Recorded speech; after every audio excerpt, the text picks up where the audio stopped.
evening. My name is Tanya Bowers, and I would like to call the City of Pasco Planning Commission meeting to order. I would like to welcome all those in attendance this evening and ask you to join me in reciting the Pledge of Allegiance. I pledge allegiance to the flag of the United States of America and to the republic for which it stands, one nation, indivisible, with liberty and justice for all. To begin tonight's meeting, I would like to ask the clerk to call the roll. Tanya Bowers. Present. Joseph Campos. Paul Mendez. Kim Larriman. Abel Campos. He's here, isn't he? Present. Oh. Isaac Myron. Present. Rachel Teal. Present. Jay Hindler. Present. Jerry Cochran. Present. Madam Chair, there are 6 members present, and we do have a quorum. Thank you. The Planning Commission is an advisory board made up of volunteers appointed by the City Council. The purpose of the Planning Commission is to provide recommendations to City Council regarding changes to the city's comprehensive plan, land use updates, block grant allocations, and zoning code. The Planning Commission is tasked with considering the long-term growth and development of the community, the impact of land use decisions on community, livability, economic opportunity, housing affordability, public services, and the environment. I feel a little like Darth Vader. I can hear myself breathing. I would like to remind the audience tonight's proceedings are being broadcast live on the City of Pasco's Facebook page and on Charter Cable PSC channel 191 and will be rebroadcast several times during the next month. The meeting is also being recorded, so you can watch it on the City of Pasco's website, which is pasco-wa.gov. Click on the video on demand link and make your selection there. There are copies of the meeting's agenda available online and on the City of Pasco website, so you may follow along with the meeting. At this time, I would like to ask the audience that you mute your microphones to prevent any interruptions during our meeting. For those present this evening, when you are given the opportunity to address the commission, please raise your hand so that we know you would like to address the commission. Speak clearly into the microphone and state your name and city of address for our records. Before we begin tonight's meeting, I need to remind the audience and the Planning Commission that Washington state law requires public meetings like the one being held this evening not only be fair, but also appear to be fair. In addition, Washington state law prohibits Planning Commission members from participating in discussions or decisions in which the member may have a direct interest or may be either benefited or harmed by the Planning Commission's decision. An objection to any Planning Commission member hearing any matter on tonight's agenda needs to be aired at this time, or it will be waived. First, are there any Planning Commission members who have a declaration at this time regarding any items on the agenda? Second, is there anyone in the audience this evening who would object to any Planning Commission member hearing any of the items on the agenda? Let the record show that there were no declarations. We, as a Planning Commission, need and value your input. It helps us to understand the issues more clearly and to make better recommendations to City Council. Furthermore, in many cases, your input here at the Planning Commission meeting is your only opportunity to get your facts and opinions placed into the official record the City Council will use to make its decision. I encourage you to take full advantage of this opportunity. The next item is the approval of the meeting minutes from the July 15th, 2021 meeting. These meeting minutes were mailed out to the commissioners ahead of time. I trust you had an opportunity to take a look at them. I would entertain a motion to approve the meeting minutes. For my fellow commissioners. Madam Chair, I move that the minutes, Planning Commission meeting minutes from July 15th, 2021 be approved. I second. Okay, it has been moved by Commissioner Cochran and seconded by Commissioner Handler. All those in favor say aye. Aye. Aye. Any opposed? So let the record show that the meeting minutes were unanimously approved. And I'd like to thank Commissioner Cochran for leading the meeting. The next item on the agenda is a series of public hearings. The first item is a code amendment, which is a drive-through facility design standards, master file number CA 2021-004. We will start our discussion with comments from the city staff. Good evening, members of the Planning Commission. As Chair had mentioned, this item is to discuss an update on our proposal to create standards for drive-through facilities. PowerPoint's not up yet, but might be soon. Currently, the City of Pasco does not have specific standards for drive-through facilities. So there's no standards with regards to stacking lane, location of the drive-through lane, site design, etc. So this has created some inconsistencies in the development review process, and certainly has increased the amount of time and challenges throughout the development review process with prospective applicants here at the city. And apologize for the small font on the screen this evening. So I'll do my best to answer any questions throughout the presentation. On the next slide, there's a quick overview map. There's approximately 56 drive-through facility establishments in the city of Pasco. They range from having stacking lanes as minimal as none, all the way to 450 feet. And as I mentioned at the prior meeting, there's no consistency between business uses and the length of their stacking lane either. So some fast food restaurants have an appropriate amount of space, others do not. And they're not broken down by location either. So currently today, that you kind of see the lack of design standards has led to kind of a mix of what we see here at the city today. On the next slide. Need the PowerPoint slides, if you could pull those up. Okay, thank you, Commissioner Teal. We are attempting to pull the PowerPoint slides up so that you can see them. Can you see them There now? we go, thank you. We can see them now. Thank you, Mr. Fowler, Mr. Gonzalez. Thank you. And so obviously with the lack of standards, we end up with significant conflict points, both inside the site and off-site. So you can see on the screen here, there's two different locations. One that leads to the increase in curb cuts along the pedestrian sidewalk, and also curb cuts that lead into entrances and exit ways onto the public right-of-way. That's West Court Street, just east of US 395.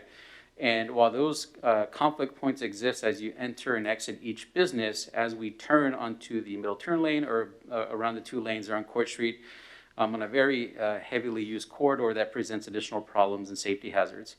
Additionally, within the site, you can see on the picture on the bottom right that the queuing lane interferes with the drive-through access.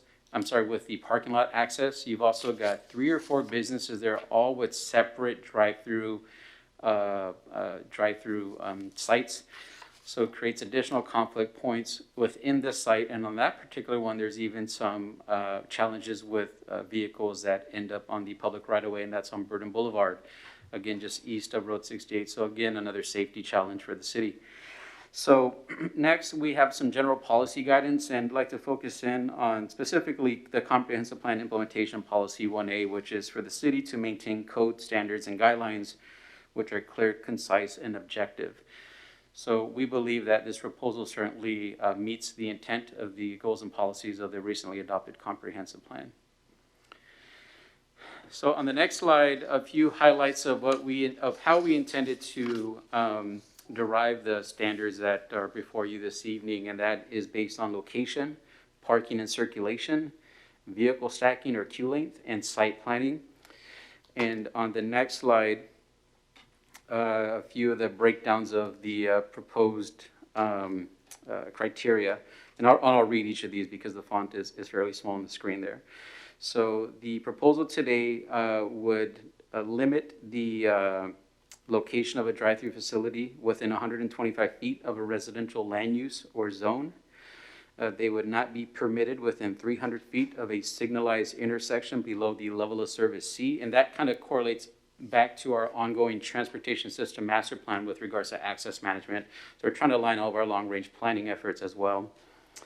Not permitted within the central district. Now, currently the central business district, our downtown, does prohibit auto-oriented uses. So this would further clarify that as well. The entrances would not be permitted within 175 feet from a public street or intersection. So this is to eliminate those circumstances where we have both the interference in the public right-of-way.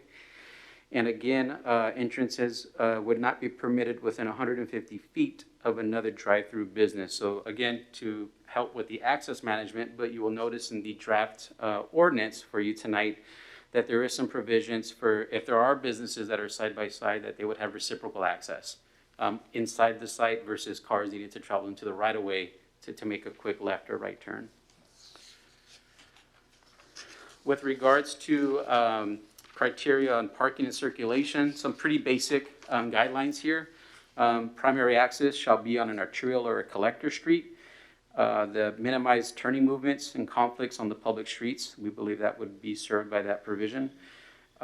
Separate queuing and circulation paths, minimizing curb cuts, and again, that reciprocal access within the adjacent business. So again, some pretty standard guidelines here. On the next slide, when we discuss the stacking and queue length process, we would require clear signage and markings. Drive-through lane entrances should be located deep within the site. So you can see here we've got two adjacent businesses on Court Street.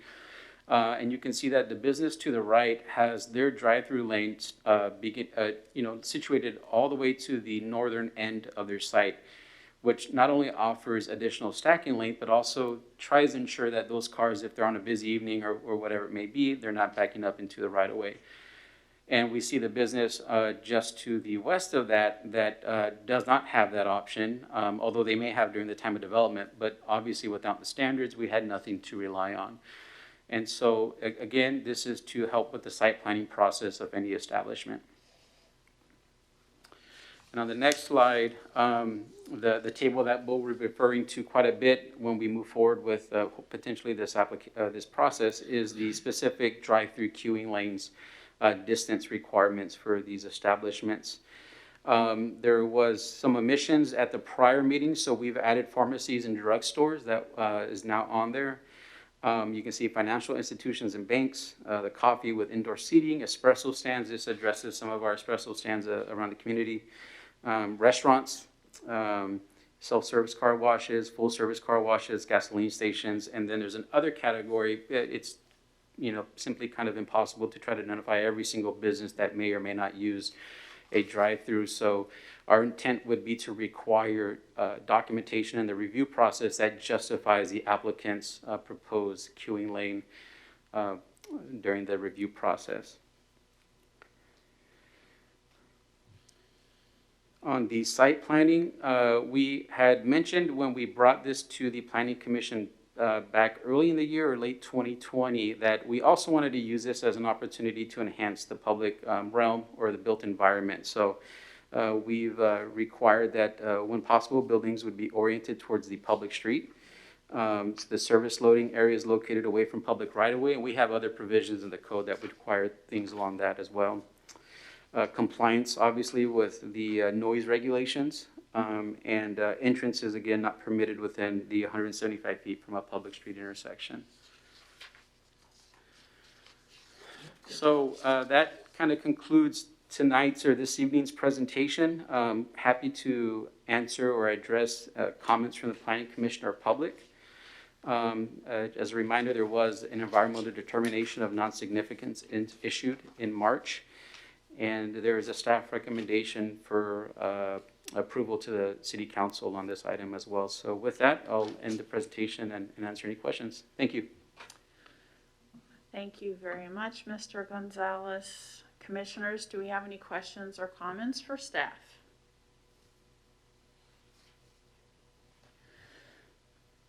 Can you go back to the slide that had the Court Street and the Burden pictures on there, please?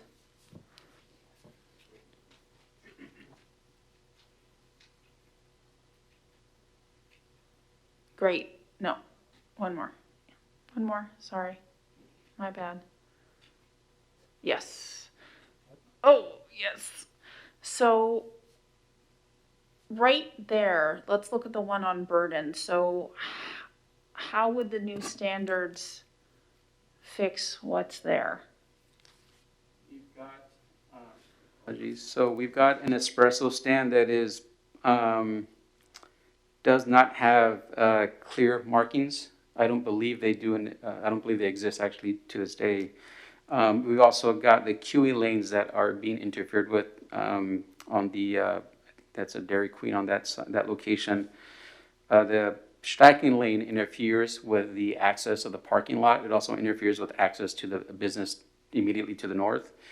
We've also got this interesting, it's not signed, but you've got an exit entrance just north of that site, which can create quite a problem, especially as you're located just north of Burden Boulevard. So I think had we had a chance to redo this entire site, these regulations may have come in to help mitigate or remove some of these conflict points outside of the site and potentially within the site as well. I think also kind of going back to the comprehensive plan implementation policy with regards to our codes and standards, the intent is to be as objective and practical as possible. We certainly don't want to be overburdensome, but we want to be careful. My guess is that we'll get a business that needs 10 extra feet, although we didn't require a bit. There's only so much sort of future proofing we can do with our regulations. But had we had this in place for both the Burden and Court Street examples, I think both of those sites would look significantly different. Specifically on Court Street, those businesses, we would have tried to utilize the reciprocal access requirement for those folks to utilize the internal site versus interfering with the public right-of-way.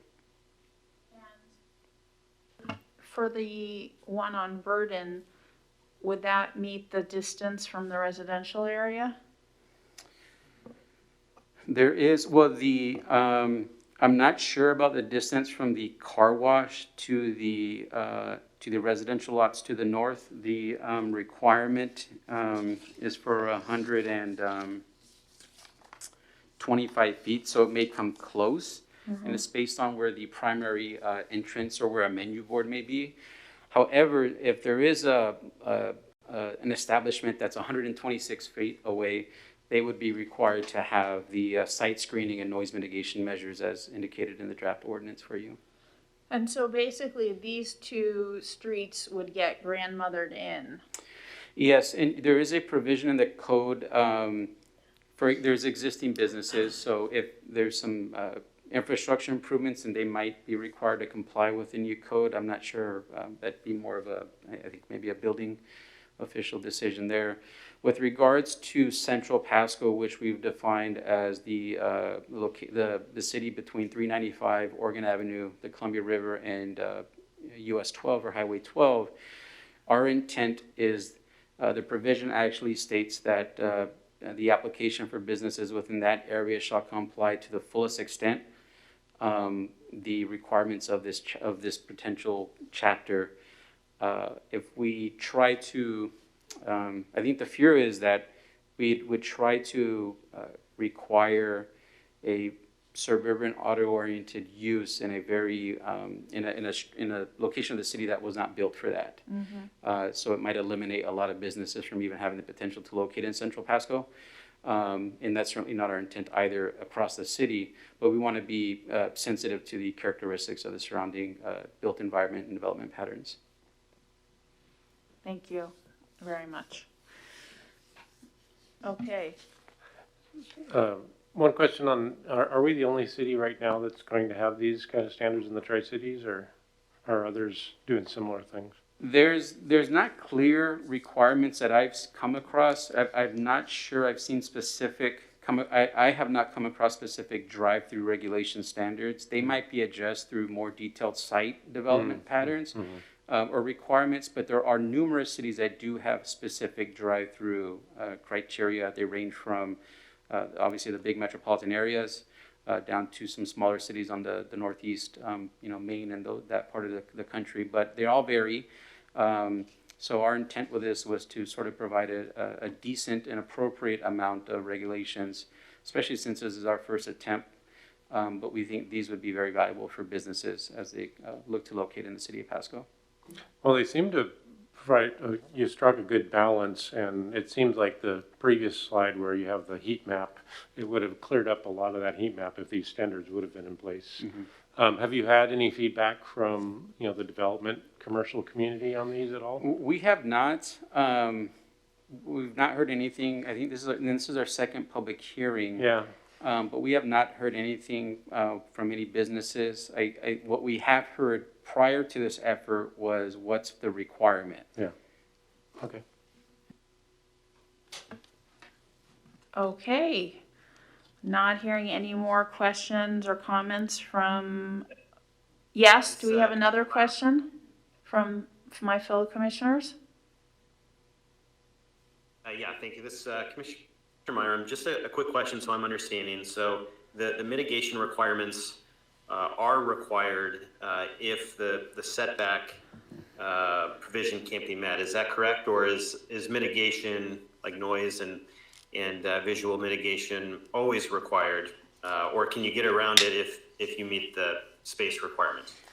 We have our normal noise ordinance that's applied to any business. It's specifically referenced again in this proposal just to be absolutely certain about that impact. We also have site screening standards that apply across the entire city, and they're different depending on the corridor. So the additional provisions in this requirement would be within a certain distance of a residential land use or zoning district. Great, thank you. So there are pre-existing rules and conditions in place that would apply as well. Thank you very much. Yes, and I just wanted to add, I was looking for it here on the ordinance on under the noise section, number 5, it states that a mitigation checklist for noise must be submitted by an applicant when their proposed application is within 300 feet of a residential land use, and that checklist simply states that they're complying with the city's noise ordinance and that they've complied with the screening and noise standard or mitigation noise walls, etc. So sort of in that same paragraph, Mr. Gonzalez, on noise, I noticed number 2 has language saying that drive-through windows are discouraged on certain parts of the building. That term discouraged, does that come with some flexibility? Are there the use of that word, is that how does that get interpreted by an examiner or the city when making those kinds of decisions? The initial response would be that if there is no other if there's no other feasible manner for which a business to be located and its menu board or speakers can only exist facing the public right away, I think that might be the only situation in which staff would be okay with interpreting this as discouraged but allowed in this case. Now, we can certainly restrike that and just eliminate that as an option, but again, with the city's first attempt to establish drive-through regulations, we don't want to be too restrictive either. And I'd have to actually do a kind of a site check to identify how many businesses actually do have a setup where their menu or speaker board's facing the public right away. Great, thank you. No, I appreciate that and agree with you that having flexibility there is good, and it sort of allows for extenuating circumstances as sort of a last resort option. So thank you very much. All right. This is Commissioner Campos. Oh, Commissioner A. Campos. Yeah, my question was on the stacking lanes and the queuing lanes. And I know that each kind of, whether it's financial institution or coffee, depending on the business, we're looking at the different lengths of capacity, depending on the vehicles. Is that just counting like the single lane drive-throughs, or was using like kind of like the double lane that we see? Does that count too as far as the capacity for the amount of feet? It would be, my apologies, it would be both. So if there was a financial institution and they had 2 stacking lanes or 3, they would have to have at minimum 160 feet capacity. And we've also got a provision that has indicated that it's 20 feet per car. So there's no, I guess, we're trying to mitigate that kind of wiggle room where they've got an odd number that wouldn't physically fit a vehicle. So we've got provisions for the length of a vehicle as well in the code, actually in that section. But it could include both. It could be 160 foot one lane, or it could be 280 foot stacking lanes. Okay, thank you. All right. I will now open the public hearing. Any individuals who wish to speak on this particular item, now is the time to come forward and speak. Please state your name and city of address for the record.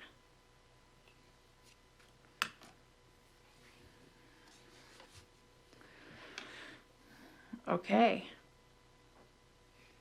Well, seeing that, yes, Commissioner Handler. So if, what impact would this have on the existing facilities now? I'm just curious to know how these things would have changed had this ordinance been in place.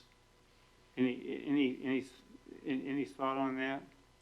There's probably a few locations where the sites would have been altered, obviously on Court Street, but those businesses have been there for quite a few decades, well before the automobile was as used as it is today. But for instance, when the McDonald's on Court Street went through its reconstruction, they significantly expanded their stacking lanes and also improved the site itself. So that's a case where our standards are minimum, and you have a business that's gone a little bit above what's necessary, but they understand their market better than we do in the planning department, certainly. So there's probably a few locations spread out throughout the city. I would think specifically on the espresso and coffee locations. The coffee business just that was in, I think, the other side where we're talking about location deep in the lot. Depending on the length of their property, we would have required that queuing lane to be situated deep into the lot versus so close to the public right of way, or the entrance to the public right of way. So that would be one that would likely have changed. We probably would have tried to identify if there's some opportunities for reciprocal access. Okay, so it sounds good. So it seems like you've done a lot of work here and a lot of research, and it seems like, no such thing as a perfect world here. We should get this thing in, on the books and get going and monitor how it's received and be flexible to the extent that we have to. So I think it's a good idea. Anyway, FYI. Thank you. Okay. And again, that was our intent, and yeah, the biggest question we get is, what are they? So. Okay. Thank you, Commissioner Handler. All right, so I want to go back to our public hearing. Going, gone.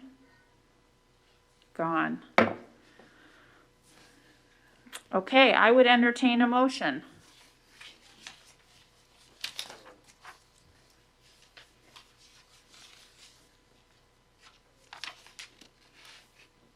I I move the planning commission to close the public hearing and recommend to the Pasco City Council the proposed amendment creating a section of the Pasco Municipal Code for drive-through facility design standards as contained in the August 19, 2021 Planning Commission staff report. I second. Let the record, all those in favor say aye. Aye. Aye. All those opposed say nay. Let the record show it was moved by Commissioner A. Campos, seconded by Commissioner Hendler, and the motion passed unanimously. Can we have an explanation of the path forward? Yes, staff will, the ordinance will be vetted by our legal department and then scheduled for a workshop at the city council this fall. Lovely. Okay. Let's go on to our next agenda item, which is a code amendment, and it is for a short-term residential rentals. This is master file CA 2021-006. And first, we will start our discussion with comments from city staff. Who's that gonna be? That'll be me, Madam Chair, thank you. And I want to apologize in advance. There are two adjustments to the agenda. This item, short-term residential rentals, should be moved to the workshop portion of the meeting underneath corner lot fencing. And item D, the planned unit development, should also be moved to the workshop portion of the agenda. It got away from me this month. Lovely. Well, thank you so much for letting us know that. I believe that means that we are going to, I'm sorry, you said item B and D are moved to workshop? B and D, yes, so All car right. washes would be the next item. Terrific. So let's go to this code amendment, car washes adjacent residential zoning districts. This is master file CA 2021-007. And may we have explanation by staff? Sure. This, of course, the commission has seen this several times now, most recently last month at a workshop session. I will dispense with going through the staff report. It's basically identical to what it was in July and in May, for that matter. We do have the proposed ordinance for your consideration. The changes are shown in red. I would add that the previous item that Mr. Gonzalez discussed in the ordinance under number 14, section C, will need to be stricken because that's going to be covered in our drive-through regulations. So the commission can either delay this item for a month for staff to come back with a ordinance that deletes subsection C, or you can recommend your approval based on the assumption that subsection C will be deleted. But in whole, I think everything has been included in the ordinance that was discussed. We rely heavily on our existing noise ordinance, for example, as contained in subsection B. We do have standards for fencing, which actually reflect some code provisions in other areas of our zoning code. And then we have language related to hours of operation that are limited when they're less than 300 feet from a residential area, but not when they're greater than 300 feet from a residential area. So again, I'll keep this brief and gladly try to answer any questions the commission may have.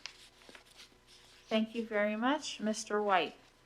Commissioners, do you have any questions or comments for city staff? I have one small note. So the only thing I was curious, I don't think we've talked about this before, is it says the total number of bays shall be limited to 5. Does that mean when it's not a drive-through and it's like one of the self-car washes versus a? Yes. Because it doesn't really specify, it's like, because that would really, apply to a Mr. Car wash kind of thing where you just go through. Yes. Yes, and we had actually quite a discussion. We're not sure that coin-operated washes are being built. Yeah, I haven't seen a new one in a anymore, while, So yeah. I haven't seen any anyway in other cities as well. Okay, thank you. I have a question for you. Liberty Car Wash is how many feet from the residential neighborhood? That's the one on Convention and Vernon. It's adjacent to a residential neighborhood. So how many square feet is that? How many square feet? I mean, how many? Feet away? Yeah, Oh, gee, I think it's only enough to make a turn, maybe 40 feet away, maybe 50. whoa, so that would not be allowed under this new ordinance. And the other thing that caught my attention was under number 3 on page 3 in terms of noise. I was just thinking about those vacuums. At Liberty? Yeah, I would. They're right next door. Do we ever get complaints from residents? Strangely, no. We get complaints about the gym on Burden, which is almost next door, because they toss tires early in the morning for Right. some kind of exercise. But no, we don't. Not the vacuums. Oh my gosh. I'm so happy I don't live right behind there. But that is good to know. So that was, I mean, the vacuums were a question. I'm happy to see we're talking about noise mitigation. Because I would not want to buy a house and have it be close to a car wash and then have to hear vacuums at any hour of the day. And just for the commission's information, the existing noise ordinance is based out of state law that not only Pasco, I think every city in Washington state uses pretty much the same thing, but it is extremely sensitive. My voice right now would be exceeding the noise limits past 10 p.m. Just so you know, so the noise limits are very very sensitive to the receiving property, the residential property. Okay. The islands in the river were on the city property. Okay. All right, my fellow commissioners, any more questions for city staff? Not hearing any. I'm going to open the public hearing. I have one question. So similar to the last one, how does this affect current car washes compared to ones that will be built in the future? It won't affect current car washes, Commissioner Teal. Yeah, they're grandfathered in. They were developed under applicable regulations, as minimal as they are. Okay, even noise mitigation and everything? Yes, because we still have the noise ordinance, which precludes noise above certain decibel readings depending on the receiving property and on the time of day or night. I wish I could get that for my neighbors who choose to have parties before 9 p.m. with crazy music. Okay, Commissioner Hendler. So, you haven't had, I'm just curious to know historically, you haven't had a lot of complaints from the residential community next to car washes and stuff like that, which is good to hear, you know? Yeah, and it's true. We haven't. And there's a car wash on Court that's adjacent to residential area also, just west of the highway. And it's really old, and it beeps and pings every time you either put a quarter in or you're running out of time. It has this loud backup warning signal kind of thing. So, but no. But if someone did complain about it, it would be reviewed, about the noise, for example, it would be reviewed through our existing noise regulations, which have Okay. been in place forever. awesome. All right. Any more questions from commissioners? Yes, Commissioner Myram. Just for my own benefit, just following the history of this. So there was an applicant who requested that such facilities be allowed within a 300-foot radius of residential zoning. Was city code at that time, was it not as sort of descript in allowing those kinds of activities, and that's why it was requested, or it was just this applicant had a very specific project and application and wanted to make an exception just for that zoning district. The existing distance, the existing code required a 300-foot distance from residential areas, just flat out. So that was done maybe 8-10 years ago, perhaps, something like that. Yeah.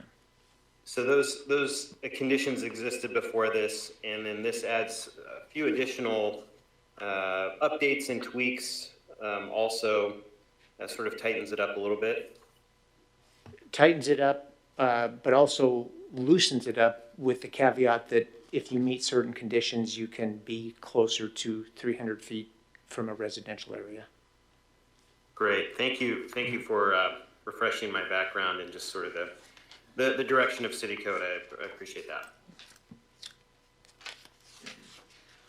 Okay. I'm going to open the public hearing now. Any individuals who wish to speak on this particular item, now is the time to come forward and speak. Please state your name and city of address for the record. I can't hear you. Nope. It has a funny button here. Good evening, Commissioners. My name is Rick Simon, a resident of West Richland, and I was the individual that filed the original code amendment to allow car washes in the C3 zone within 300 feet. I'm speaking on behalf of John Ramsey and Broadmoor RV. So we just want to go on record as saying we are supportive of the code amendment as drafted by staff, and we commend them for their good work on that. I believe that it will provide a good opportunity for private business to construct car washes that are going to be in good locations for both the community and still protective of the residential neighborhood. So thank you. Okay, thank you, Mr. Simon. I don't see anybody else running up to the bema to speak. So with that, I am going to call for public comment. Going, gone. I would entertain a motion.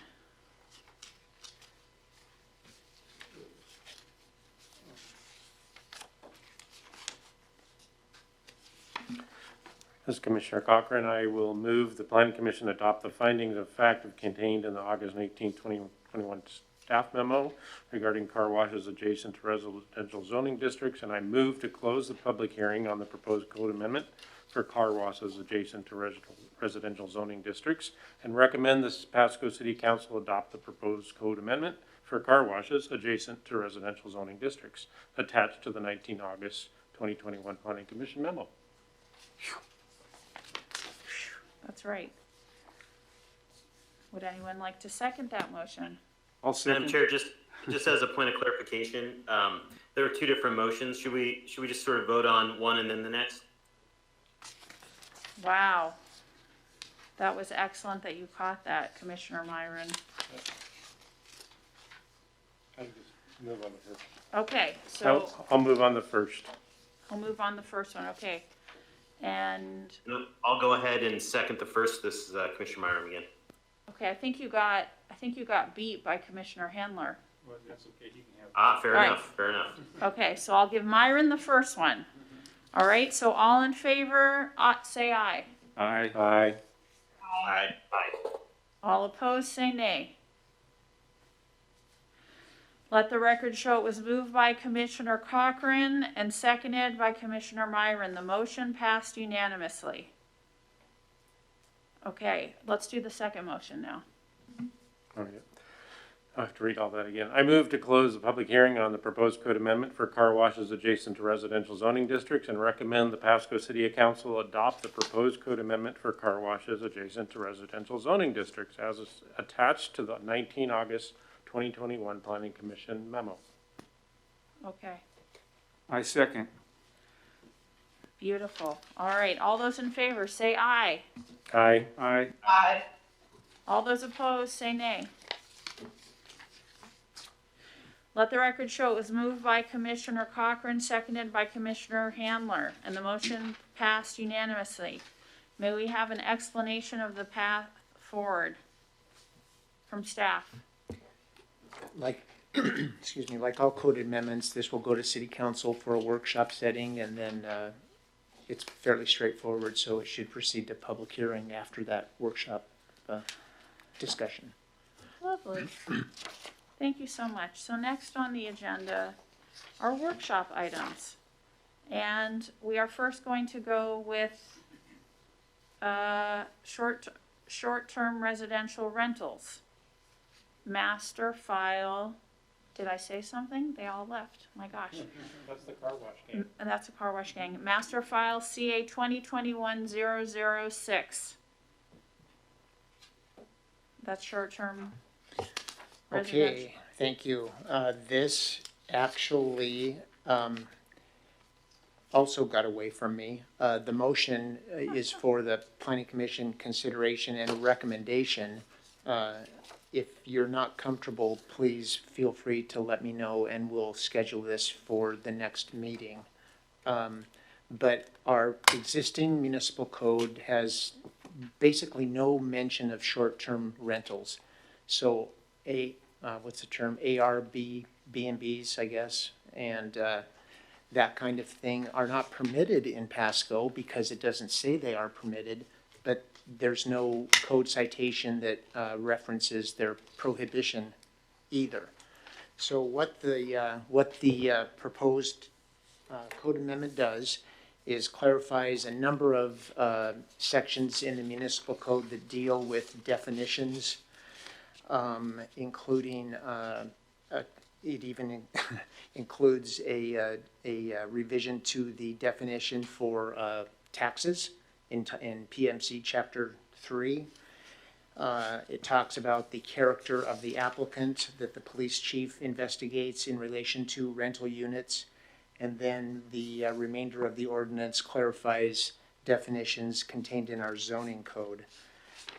Essentially, it clears things up and doesn't really provide for any new regulation.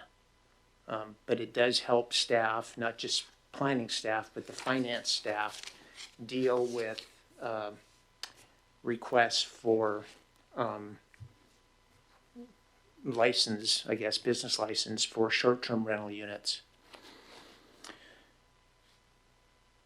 Kind of a very brief explanation, but it I guess in all senses, it truly is a housekeeping kind of item. Commissioners, Commissioner Cochran first. So, I know that, I mean, I think one of the ones that came up recently is when we were talking about the ADUs. And this, I think we talked about there was, in kind of what you said, is there's just kind of no clarity. And I think that was one of the big concerns about ADUs is that, you know, your neighbor builds an ADU and rents it out on B&B and you have parties and whatever and people that trash it or whatever. And I think there was concerns. And so it seems like this will address that, right? Is it would put some kind of requirements around if you're going to build an ADU, it falls under, and you're going to rent it out, it would have to comply with short-term rental code, right? Yep, I saw our planning commission chairwoman at the Burbank airport, and I was coming back from the exact situation you described for my son's wedding. A very large house that was short-term rental, and yeah, a lot of family members, a lot of partying. Yeah, I mean, the other thing I also noticed some other cities, like I have a house in Chelan, and Chelan actually does short-term rental by zoning. Like certain zones you can, certain zones you can't. Are we just going to kind of just do a blanket that covers all zones, or are we going to make it adaptable and tweakable on a per zone basis? I don't know that it matters. Maybe it matters in Chelan because of lakefront or something like that, but I don't know that it matters. They're just a question. I would anticipate that this would, I mean, if something comes up, we can always return to the commission and council. Now, contrary to car washes, this item gets generates a lot of complaints. Code enforcement deals with maybe 20, 30 of these a year. And they're all what you just described. They're ARBs or whatever the term is, but they're intended for weekends or a week. We don't seem to, we don't have a lake right next to us, or we don't have a California winery right next to us, but this produces a lot of complaints. Hey, we've got something better than California wineries. We have Mid-Columbia wineries. Okay, Commissioner Hendler. So it's probably in here, but again, help me here. What is the definition of a short-term rental? Is there a time span on that? It is, and it reflects the state definition. It's 30 days or less. Okay, okay, now, okay, so you can rent it to a party for 30 days. At the end of 30 days, they're out. Can somebody else come in and rent it for another 30 days? It could be a Yes, they can. In other words, you could literally have that unit, ADU or whatever, rented all year long, right? I'm just curious. Is there ordinance or restrictions against that? Yes, there are. Pardon my dumb question. No, it's not a dumb, they're not defined as a permitted use. That's why we spent such a great amount of time on the definitions. So if they were permitted, our zoning code would say under permitted uses, single-family dwellings, accessory uses, etc., short-term rentals, but it doesn't say that. So the way our code is set up at Pyramids, if it's not stated as permitted use, it's prohibited. Mm-hmm. Okay. So what else do you need from us right now? Really, if you want staff to return for a formal recommendation, we can. I know this is the first time you've seen it, or if you're comfortable moving forward, we'll accommodate a recommendation. It's up to the commission. I'm curious, what does it look like in the other cities? Like Kennewick and Richland? Oh, that's a good question. I know it was researched. I believe, Commissioner Teal, I don't know. And if you want that kind of information, I'll be glad to have it. I know we looked into it. I just can't remember what the answer is. Okay, thanks. This is Commissioner Myram. Thank you so much for this. It's really, to me, reminiscent of the Uber conversation we had a couple years ago. Sort of the new economy, if you will, of sharing and investment. And I've successfully stayed in these sorts of rental units in many communities around the country and the world. And I know they have their benefits. I know they have their drawbacks. I guess one concern I'd have about this approach is that it sort of takes the side of limiting these as a default simply because it's not stated. So I understand that side of it. I guess I'm curious, could there be a framework for allowing these sorts of rentals on a long-term basis, assuming they went through a special permitting process? I mean, the problems that you mentioned with the crowds and the noises, that's true. And, is that something that could be rolled up into an application process? So that's sort of one chunk. And then the other thrust of my question too is, are the code enforcement complaints coming from the fact that there just is no clarity? And so that's creating complaints because they're not allowed explicitly. That's the complaint, not necessarily that they're partying every weekend, but because there's ambiguity.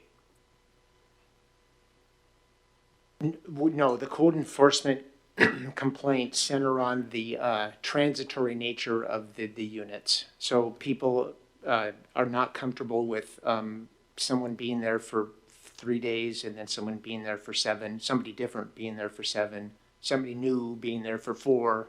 That seems to be where the focus of the complaints are. That and Right. noise and, partying.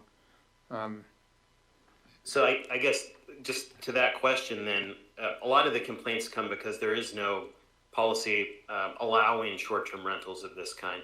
I guess my concern is that we're kind of taking the hard no approach and not looking at some of the positive benefits that could come to this kind of development, which again, this is not Pasco specific. It is an acceptable form of short-term rental in many parts of the country, not all. And, but is it worthy of having this bigger debate about the use of Airbnbs in Pasco? Because it does seem like there is interest and a lot of people will express it, and then you have equal opponents against it. Is it time for just a broader conversation about this policy? Yeah, and if that, and again, certainly the commission is welcome to give staff direction in that regard. Perhaps, I'm just thinking off the top of my head, maybe you need a certain amount of lot size and maybe a special permit, like you said, Commissioner Myram, something along those lines. Again, not just off the top of my head, we could probably come up with some criteria and, situational circumstances that would warrant some kind of application. Sure, and that's a fair point, and not to put anybody on the spot for that, but it just seems like the approach as written in this ordinance basically outlaws any kind of short-term rental in all of the residential zones. So it's a hard defined no. Whereas with this ambiguity, is this an opportunity to say, hey, let's look at this. Maybe we could have a policy that does accommodate this to some extent. Yeah, I'm with Commissioner Myram. I think that, what I'd love to see is just a comparison about how other cities are tackling this. That would be really good. The other thing is more of maybe a tiered approach. And like you said, maybe it's about lot density or zoning density. It's like when you have a big 2-acre lot and you have an ADU and your neighbor's way far away, maybe it's not as big an issue as if you have a, 9,000 square foot lot and you have an ADU on it. And so maybe there's ways of having kind of a tailored, or tiered approach where, it affords some ability to do this for property owners that want to do it and allows that kind of economy, but it also protects the other side, and that's the neighbors that are frustrated with the noise and partying or whatever. So it certainly seems like you could find a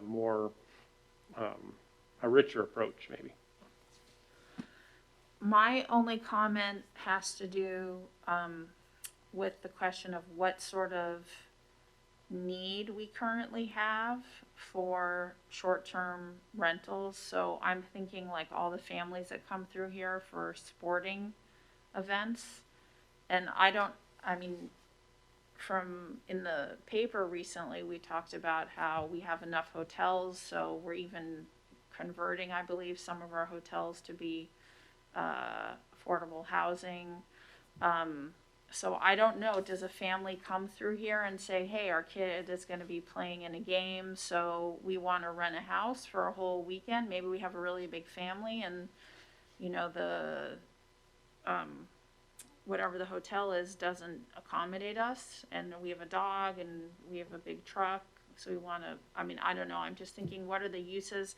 Maybe visiting doctors or nurses need to go to Lord's or something like that. So I feel like that should dictate what we end up doing. And along those lines, my thinking on it is like, if it's a residential use, why do we care? I'm saying a hypothetical. Why do we care if they rent it for 30 days or a year? If it's a residential use, if it's a hotel use or a motel use, then maybe you need some more restrictions on time limits. But it just seems to me like I don't know that we're gaining that much by having short-term rental restrictions on a residential property, even for ADUs and stuff like that. Anyway, I'm just thinking out loud here.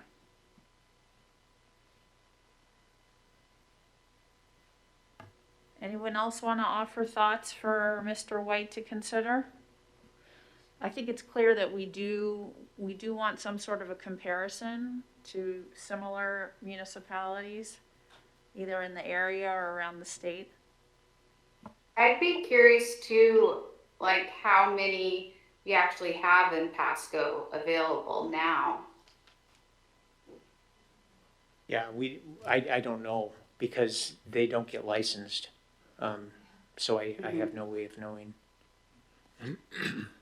Maybe another idea, I mean, again, just throwing out ideas, another idea might be like a special permitting process that allows it for, a year or 2 years or something, then if you renew it, and then if you have a lot of complaints about the homeowner mishandling it or, turning it into a slum or something, or lots of parties, that permit is not renewed based on feedback or something. I don't know if we can do that, but it seems like some special permitting might be a way to do that, approach that too.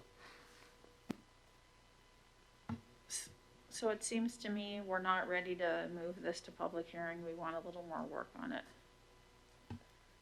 Okay, that's fine, and I think I've captured the 5 concerns here. We'll have some comparisons. We'll look at available processes and perhaps criteria, including complaints or lot size or, whatever they may be, and come back to the commission. Sounds like a plan. Thank you so much. And I am delighted to see that we are going to hear from our new planner, Andrew Hattori, on our next item, which is corner lot fencing. Mr. Hattori? Good evening, Commissioners. This is the first time that we are going to meet, and I am a planner 1 here at the City of Pasco. And in my position, I do review a lot of building permits, particularly fences. And recently we have had a lot of complaints lodged regarding overreach of our fencing height restrictions, especially on corner lots.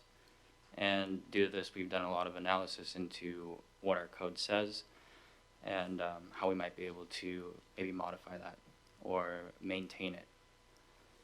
So I apologize for the small text on the screen. I will go through it though because it is pretty lengthy and kind of confusing. The height of fences, walls, and hedges shall be limited to 3.5 feet within the front yard area of residentially zoned lots, retail business, C1, and office zone lots, O, provided when 2 contiguous or touching corner lots or 2 corner lots separated only by an alleyway or alley right-of-way form the entire frontage between parallel or nearly parallel streets. The height of fences, walls, and hedges shall be limited to 6 feet within the front yard adjacent to the side street.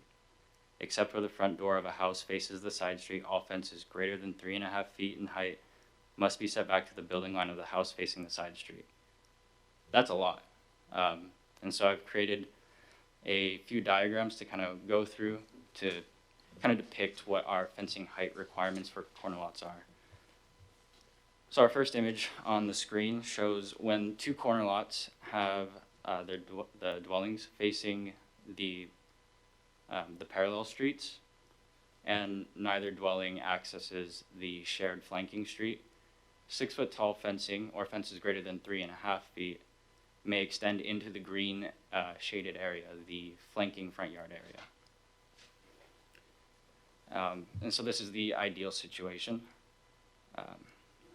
Now if we move to the next slide, this is kind of a realistic look of what this looks like around the city of Pasco.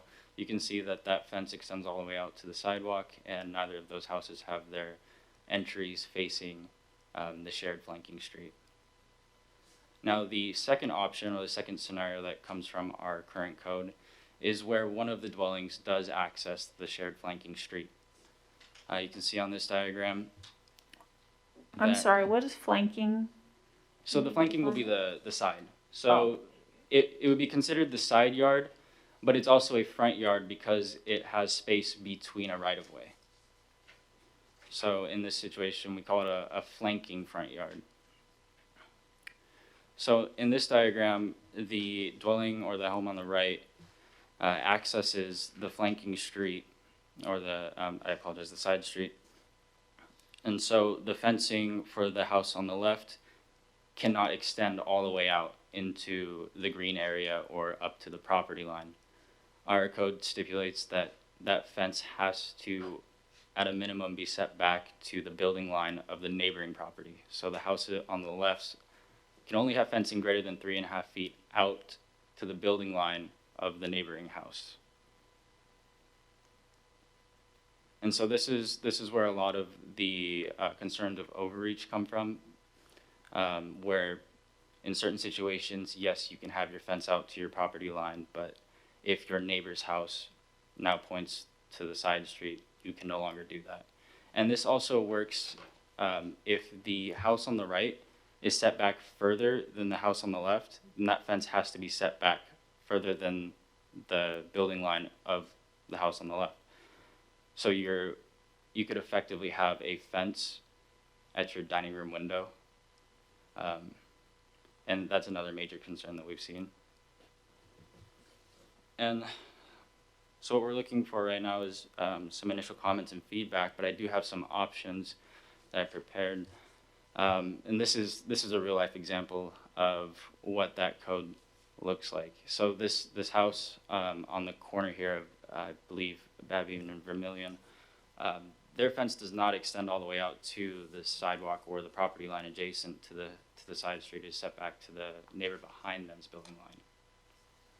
So by our PMC, that's the furthest that they could go out.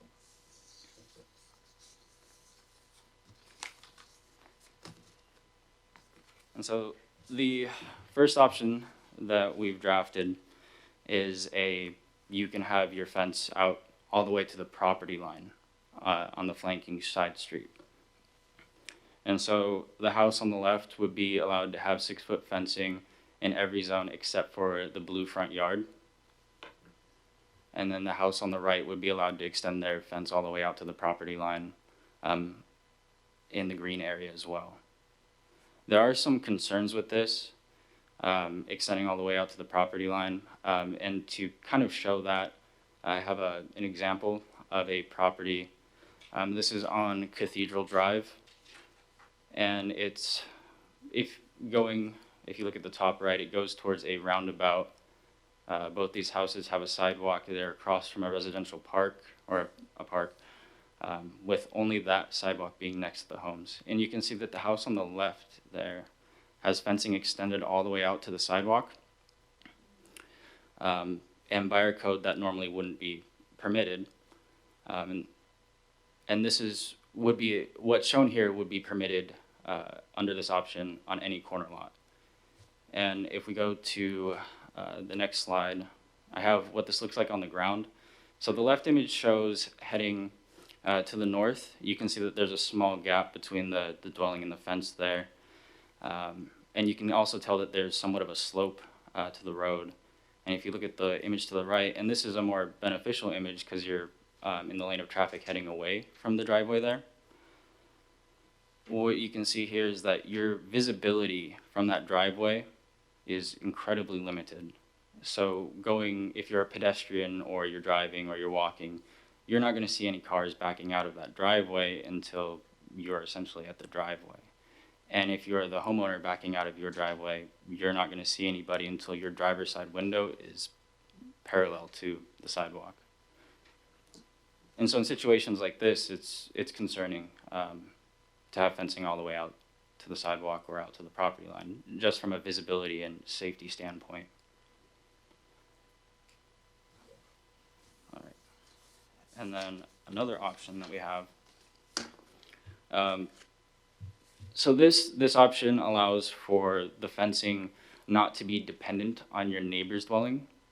It would essentially say that your fencing must be set back to the building line of your dwelling. So your fence wouldn't be allowed to extend out into the green area, but it wouldn't be required to be set back to your neighbor. So this would get rid of the possibility of a fence having to be set back to, say, a window or a porch. Provided if we were to go further down the road with this, we would still leave the provision that if both homes face away from the side street, then the fences would be allowed to extend out to the flanking front yard area. And I believe, as far as the slides, that should be it. The other option that we have is that we maintain what we currently have in the PMC. The code works provided we adhere to our lots and blocks standards and our Title 21 standards. A lot of the issues that we're seeing today were created within the last 10 years, and they're on streets that don't necessarily conform to our code, that should have been more in line with the lots and blocks. And we took a pretty good look into it. We took a good look, and it was determined that if we make sure that during the planning process we're paying much closer attention and more strict with our lots and blocks reviews, then we can mitigate a lot of these corner lot issues and a lot of these fencing problems that we're seeing.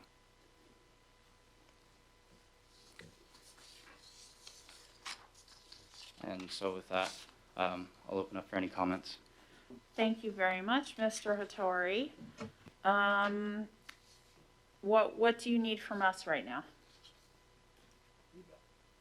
So we're mostly looking for any comments or recommendations moving forward, thoughts on maybe the options that were presented.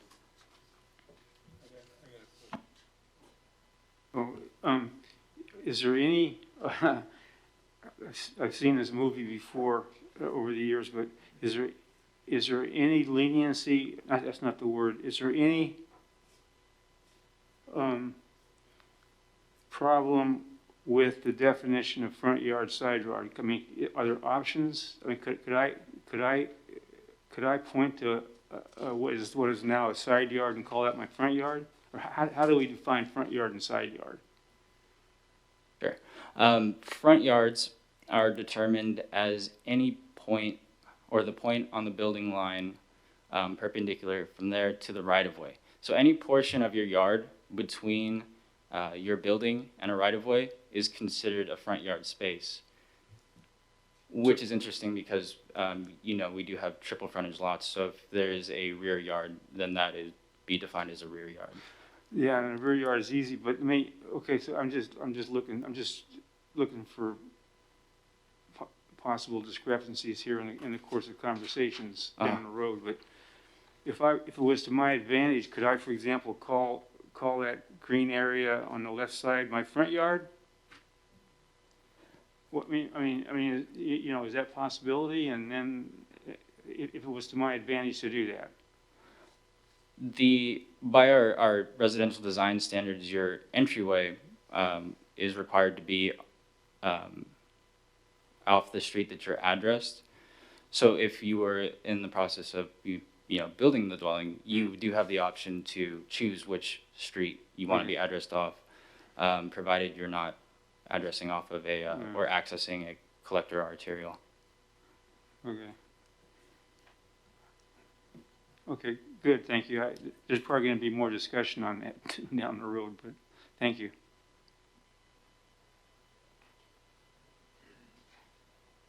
So I have a question. How does it work when, say, you know, the home on the left is getting built and they get their fence in before the home on the right is even built?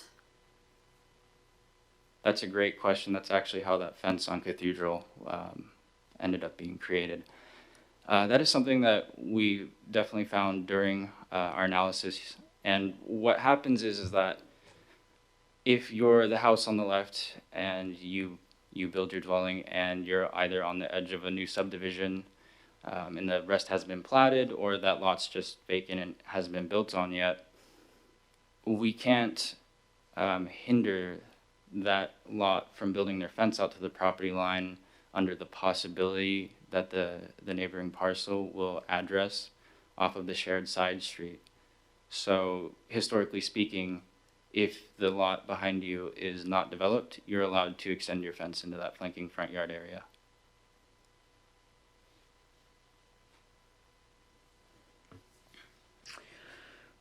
Safety is my biggest concern. Thank you. So, thank you, Commissioner Teal. So, I would want whatever solution allows for cars or pedestrians to be able to see someone backing out.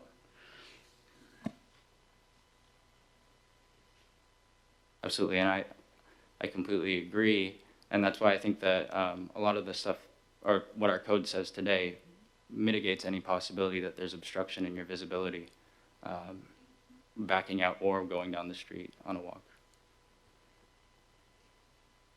Any other concerns? So you're saying the code today, if you made no changes, each are option 1 or option 2, but just put more scrutiny on the permitting process, you could mitigate most of the safety issues? I think that we could mitigate a lot of the current problems that we're having. Mm-hmm. It wouldn't be a perfect solution. I'm not sure if there is one here. We would still run into possibilities where property owners think we're overreaching, but in the future we would not see nearly as much of the concerns that we're having today. Yeah, because it seems like, you know, as property owners should be able to put their fences how they want, but notwithstanding creating safety issues, right? So if we can mitigate the safety issues through more, you know, rigor in the permitting process, then, you know, maybe there's not a need, but it sounds like there's some good discussion to be had and maybe public comment too. So, although it's kind of one of those issues, right? Because I don't know that we would get a lot of, like, say, developer feedback on something like this, because it's the homeowners that are putting up the fences, not the developers. In fact, the developers are building the homes and then leaving the homeowners to build their own fences, right? So it's probably going to be hard to get individual homeowner as much visibility for homeowners. But I agree, the safety should be the concern, but do we need a bunch more code to do that, or should we just be more rigorous in our permitting? Does every fence in the city require a permit?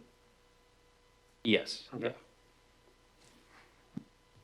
Yeah. And Commission, I do believe, though, that having the provision that's dependent on a building line that is maybe from a building that isn't there yet is problematic.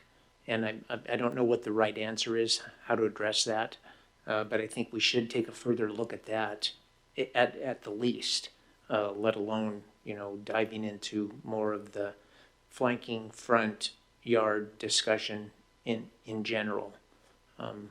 Eliminating the problem where the first guy that builds sets the line. Sets the line I agree for with that, that. yeah.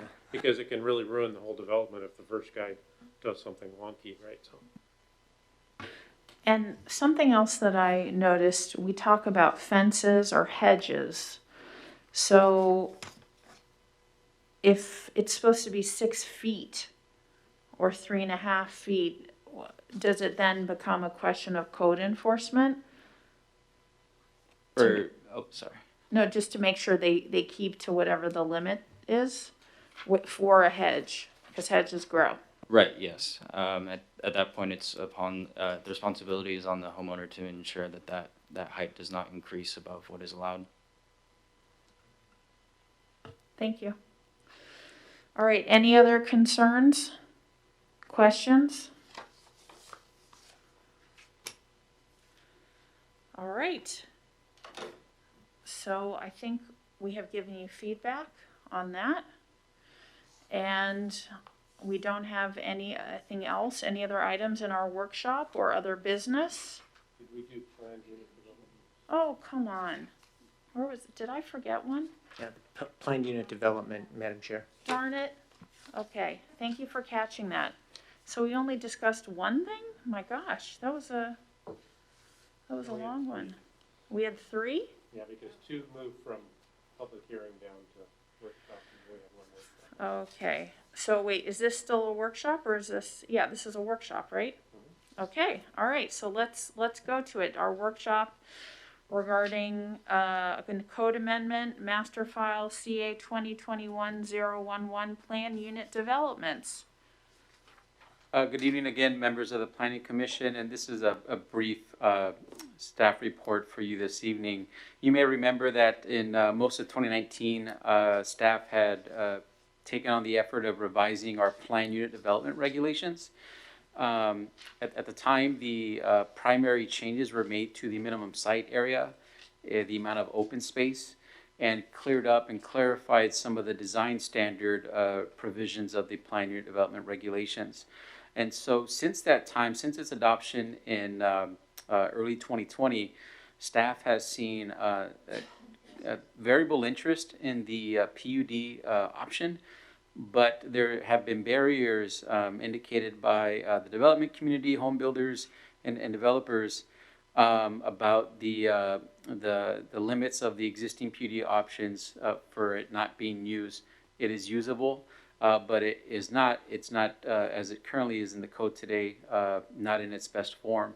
There's actually some conflicting language that remained from the prior PUD ordinance that requires some for it to go through the preliminary plat process, although it's not a preliminary plat. So what we'd like to do is two things: is refine it similar to what we did with that lots without public frontage ordinance, where we brought it back a year or so after its adoption, cleaned it up, now it's ready to go.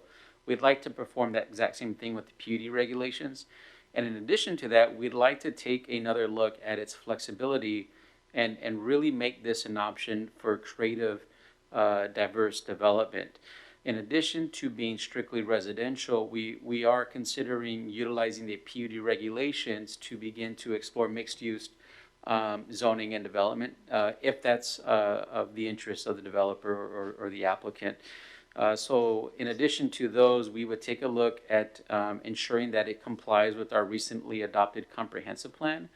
That comprehensive plan has several new land use classifications that were not a part of this ordinance when it went through. And we would also take a look at permitting the PUD potentially in the C1 district, which is our general retail, assuming that there's a portion of it that remains for some sort of business or commercial service. And whether that's a 50-50 split. Some communities have it as a 90-10 split, 90% residential, 10% commercial. It's a little difficult to predict the commercial real estate market these days with everything shifting. So staff would appreciate any comments and obviously direction from the Planning Commission on if there's an agreement to move forward with revising and refining the code. And then we'd look forward to bringing this back to you for further discussion. So thank you. Thank you, Mr. Gonzalez. Any comments or questions from my fellow commissioners? So you're saying that we passed it. I remember that we passed this, or we forwarded on to the city council in February last year. So you're saying you just haven't got any apps, and then you kind of talk to developers about why we haven't got any applications. They say, well, there's some improvements needed, which of course I'm sure those same developers never showed up at the public hearings, but so you're saying that that's just going to allow us to make it more attractive to the folks that want to do it. And so what kind of like arrangement would this be? Would this be like kind of the thing like if you opened it up to mixed uses, would it be like things they're like doing with the port where you have residential condos and some shops underneath and a little bit of mixed kind where they're doing in a lot of cities, which is really, I think, a really great, like Richland's doing that in the big pit that's out there for so long, right? That's a really good example of a kind of a similar thing. It would be part of this intent of refining and amending this regulation. And in addition to the mixed use concept, we would explore both vertical and horizontal mixed use. Certainly it's everyone's kind of ideal to have your commercial on the bottom and residential on top, but that's extremely costly and risky for a property or a developer when you can't rent out or lease the bottom retail space because it's not attractive enough, or for whatever reason it may be, it remains vacant. In a lot of cases in larger cities, those vacant spaces, the cost to maintain them and getting passed on to the residential users above. And so rather than requiring a strict mixed-use building in one building, we would explore not only attached but detached mixed use as well.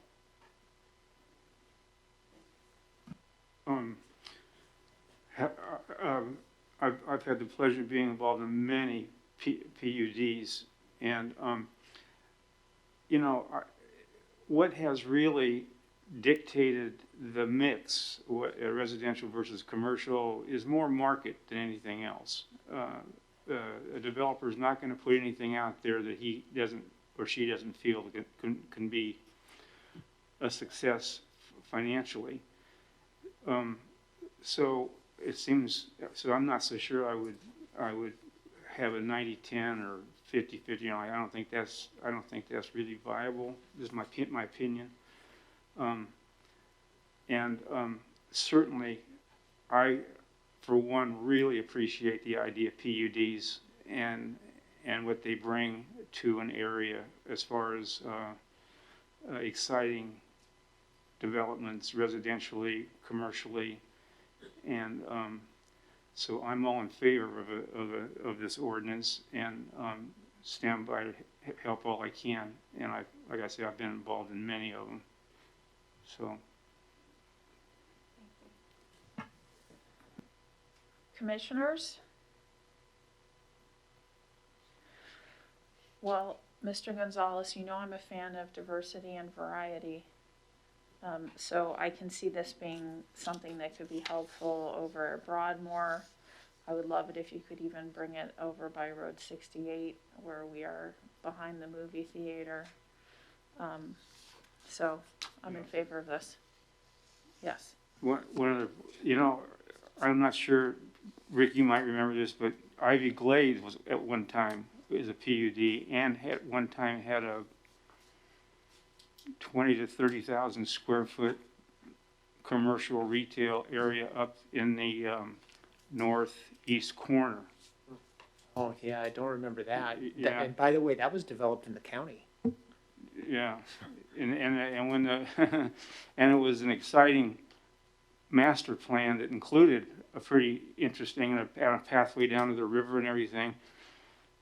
But when the second phase was sold to the developers out of Portland, for economic reasons, they came in and they rezoned it and went all residential. But it's kind of interesting. Ivy Glade at one time was a mixed-use development. All right. I think we are done. So since we don't have any more items, anything else you want to tell us, Mr. White? I do, but it's quick and it's kind of the elephant in the room thing. But starting Monday, the mask mandate is back. So even if you're vaccinated, you'll be wearing a mask in indoor settings. And my note here says that during a declared emergency by the governor, his directives have the force of law, so that's what we'll be following. The commission, tonight we did a pretty good job. There were, I think, 4 commissioners attending virtually, almost for us 3. But to the greatest extent possible, we'll be trying to resume that. I know it's clumsy at times, but anyway, yeah, that's what we'll be trying to do. Council, you might have, if you've seen any council meetings lately, they've been following the same cue. If you have a presentation here, for example, with council that's complicated or you really need to be here, then just show up. But otherwise, you're requested to stay put at your home. You're supposed to stay home from that on. You're supposed to stay home. No more, just me. You'll be seeing changes to the chambers because we're going to have to do the 6-foot thing again. And Yep. so anyway, just wanted to get that out there. That's the guidance. We'll be, you know, it's not going to affect us this month, of course, but in September it will. Our fire chief, who's very involved in the whole COVID effort, seems to indicate that the expected peak of this particular upswing in cases we're experiencing will peak either in October or November. We'll wait and see, I guess, but we might So have it won't a be long. bit of a haul, yeah. Okay. Thank you for letting us know. It was nice having you here. But see you later, okay? And we will see, Kristen, did you say you'll be here next month? Okay, so we'll see you next month. Okay. With that, we are adjourned. Thank you, everybody. Thanks.